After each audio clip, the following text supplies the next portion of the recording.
Hii ni content kwa ajili ya watu wazima tu. Kama ni barobaro, kama ni kijana ambaye uko chini ya umri wa miaka 18, basi pita huku scroll. Kuna peji nyingi sana za watoto, lakini hii ni kwa ajili ya watu wazima tu. Hapa leo tutaongelea ulaji kwa ajili ya watu wazima ambao kwamba wanahitaji kuboresha afya yao ya uzazi. Sasa isiwe kila siku unatumia wali, unatumia sembe. Huu ni uwanga ambao mwisho wa siku unakuta wanaume wengi sana wanakumbwa na changamoto ya upungufu wa nguvu za kiume. Lakini pia tumejikuta kwamba sasa hivi wanaume wengi sana tumekuwa tukitumia vyakula vya viwandani, kina soda pamoja na vinywaji vingine. Hivi vyote vinakwenda kuharibu afya ya uzazi wa mwanaume. Unakuta wanaume wengi sana siku hizi wana upungufu wa nguvu za kiume, wanashindwa kutungisha ujauzito, unakuta mwanaume anashindwa kurejea tendo. Hii ni kutokana na ulaji ambao sio mzuri. Sasa hapa kuna aina ya ulaji ambayo kama utakuwa unatumia mara kwa mara, angalau kwa wiki ukipata mara 2 mara 3, basi itasaidia kuboresha afya yako ya uzazi. Katika ulaji huu kuna hii karanga hizi.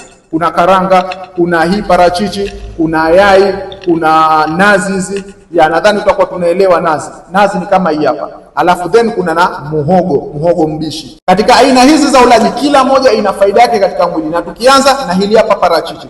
Katika parachichi kuna madini muhimu kama vile potassium, magnesium pamoja na madini mengine ambayo haya yanakwenda kusaidia kwanza libido, hamu ya kushiriki tendo la ndoa kwa mwanaume. Lakini pia madini haya yanakwenda kusaidia flow ya damu uzuri, hususan katika sehemu nyembamba. Ina maana katika mwanaume ambaye anatumia hii, basi automatically flow yake ya damu katika inakwenda kuwa nzuri. Lakini pia inakwenda kusaidia uzalishaji wa testosterone, yani hormones za kiume ambapo zinasababisha zile tabia za kiume, hamu ya tendo, usimamishaji wa uwezo wa kushiriki tendo zaidi ya mara moja, ni hili parachichi.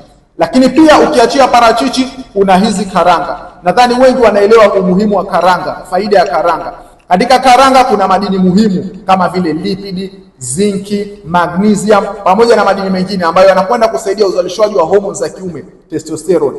Lakini pia karanga inasaidia kuongeza hamu ya kushiriki tendo la ndoa kwa mwanaume, hususan wale wanaume ambao kwamba wanapoteza hamu ya kushiriki tendo la ndoa. Lakini pia ukiachia hii kuna kitu kinachoitwa nazi.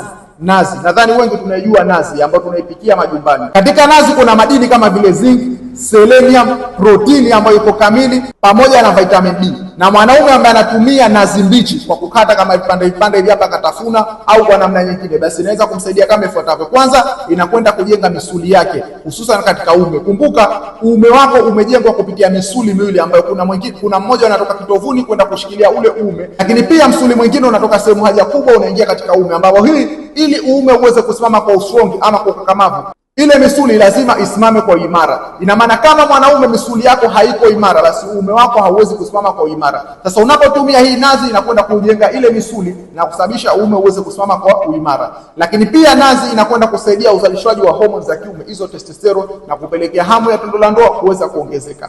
Lakini pia kuna muhogo mbichi. Uzuri wa muhogo usipikwe. Kwa kawaida chakula cha uwanga kama utakipika, kuna aina ya madini unakuwa unatoa, kuna starch unakuwa unaitoa, uwanga unatolewa, na ukitolewa unapunguza ule ubora na matokeo yake yanakuwa sio makubwa. Yani mtu ambaye anakula muhogo mbichi anakuwa ni tofauti na yule ambaye anakula muhogo uliopika. Ambaye anakula muhogo mbichi anakuwa anapata starch ya kutosha. Sasa huu muhogo kama utaamua kutumia, una madini muhimu kama vile selenium, vitamin D pamoja na carbohydrate kwa wingi, ambayo hii inakwenda kusaidia kuongeza nguvu katika mwili, lakini pia inakwenda kusaidia libido, yani hamu ya kushiriki tendo la ndoa kwa mwanaume, pamoja na utumiaji wa yai. Yai nayo moja kati ya kitu ambacho kwamba ni muhimu katika mwili wa mwanaume, na inakwenda kusaidia uzalishaji wa hormones wa kiume kutokana na madini ambayo yanapatikana katika yai kama vile zinki, magnesium, iron pamoja na madini mengine ya kina protini. Sasa kama mwanaume utakuwa unatumia ulaji huu mara kwa mara, basi utakusaidia sana kuboresha afya yako ya uzazi.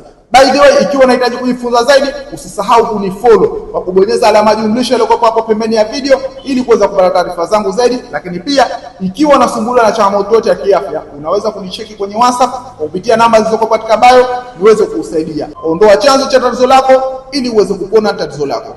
See you next time.